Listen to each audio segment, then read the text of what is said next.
World of Warcraft will no longer announce their subscription numbers because it makes them look bad. Paradox acquires White Wolf Publishing, and Star Trek is coming back to cable TV, making people ask, when is it going to be on Netflix? All of this today on Midweek News.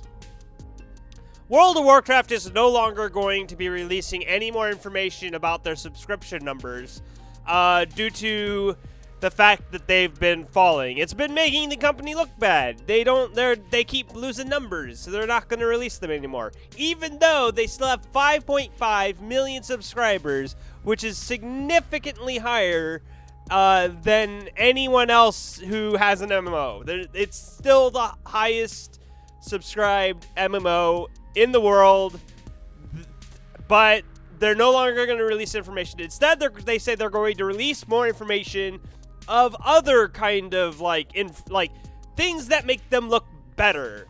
And I imagine this might come with when they release Legion, the new expansion for World of Warcraft. In case you didn't know, there's a new expansion for World of Warcraft. It's called Legion, and it might be the final one. We're not sure, but it's looking like they're kind of preparing for the end of World of Warcraft, which maybe they're looking at it as like, well, if we end it now, we might be able to start another one, or if they're thinking about maybe not making any more expansions, but just continuing to reap in the benefits of having a subscription base that will play their game, even though they've stopped giving out new expansions for it.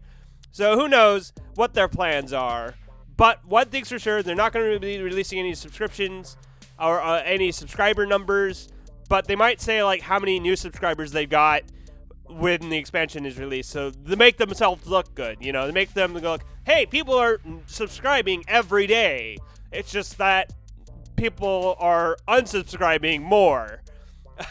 So this comes also with kind of the news of like the Warcraft movie trailer and the fact that they just with Legion in general. So this comes with the announcement of World of Warcraft Legion and the new Warcraft movie and its trailer, which shows absolutely nothing. I watched the trailer. It's 15 seconds.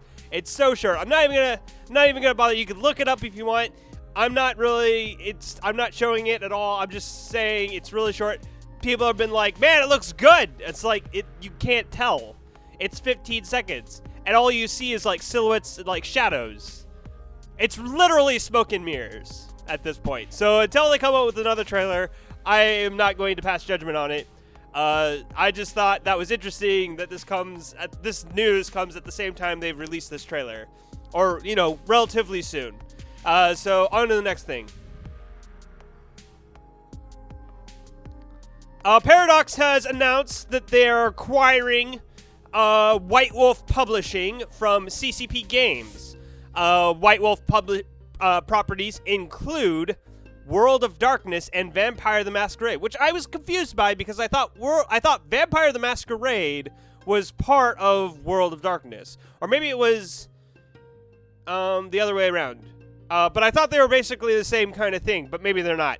I will say this: I am a huge fan of Vampire the Masquerade, and I'm a huge fan of Paradox Interactive. As you know, most of my channel is Paradox.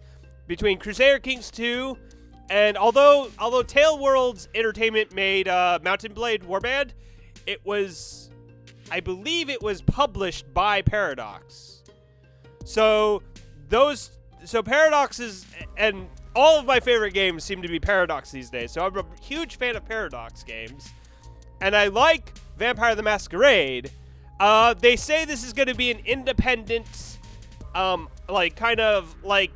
just acquiring the publishing, White Wolf Publishing, and they'll continue doing whatever they're doing, but now Paradox owns the rights, essentially, to all these things, and they'll be able to put their logo on it, so that's I guess that's good publicity for them.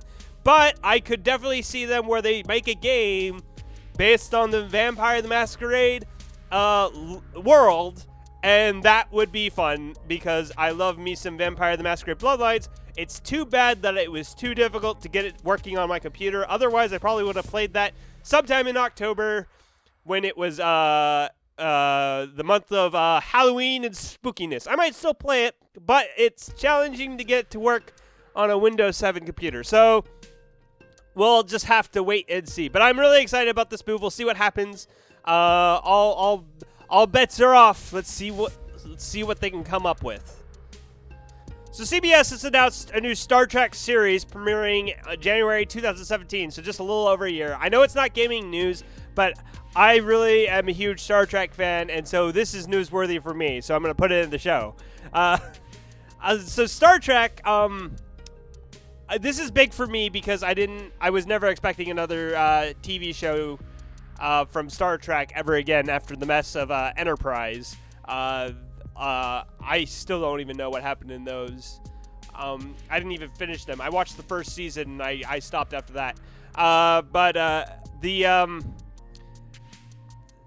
This is big because it's a new Star Trek television series, and that's going to be fun to watch.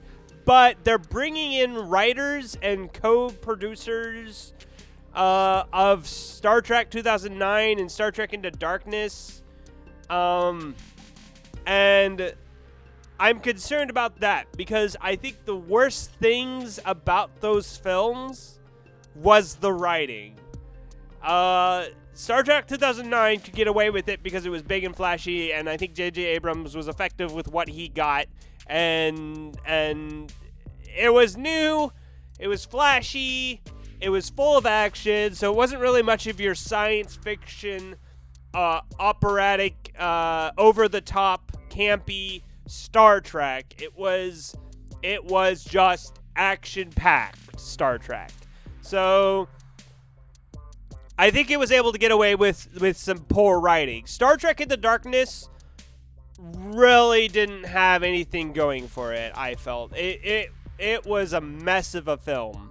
Like, there was no continuity. There was nothing interesting. There's just nothing to grasp. I was actually kind of just like wondering why I was watching this. There was nothing interesting. The reveal of Khan was so bad. I just couldn't. I definitely did the Picard. I facepalmed so hard. Totally pulled a Picard, and just couldn't handle what I was watching. The end of Spock having to go beat up the bad guy was stupid. There was just a lot of things in Star Trek Into Darkness that was just a mess.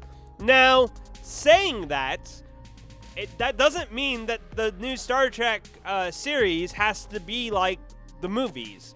They could just make it a Star Trek series, meaning that it could be your classic science fiction, putting in futuristic scenarios that reflect present-day society and show, we shouldn't be doing these kinds of things because it's, morally or objectively wrong. We could point and go, what we're doing here is wrong, or we could, point out, many of the great episodes of Star Trek The Next Generations. The one that comes to mind the most when I think about really great classic science fiction that reflects society is A Measure of a Man and the Drumhead. Both of those, I feel, those are things that those episodes reflected things about us, about humans, about humanity in general. And that is the kind of thing that when people who watch science fiction really crave. So I'm hoping that they realize this and really go that whole science fiction route, because that's what Star Trek has always been about. Even with Enterprise, they tried to do that. Now, you could say that they didn't really succeed at it, but they tried. So that has been the legacy of Star Trek. The thing is Star Trek 2009 and Star Trek Into Darkness totally went against that. They totally did not have any of the feel of Star Trek up to that point. You could argue that most of the movies don't really have that feel, like Star Trek up until like no, you could say that's about all the movies, I guess. But nonetheless, I'm looking forward to seeing what happens with it, but I'm skeptical about how good it will be. We'll just have to wait another year to find out. So that was your Midweek News. If you liked the episode, please remember to hit that little like button up in the corner there. If you have thoughts on what you heard today, write something in the comments. And if you want to stay current on new episodes of Midweek News, then hit that subscribe button. And I hope to see more of you in the future. So I hope you enjoyed the episode, and I'll see you all next time.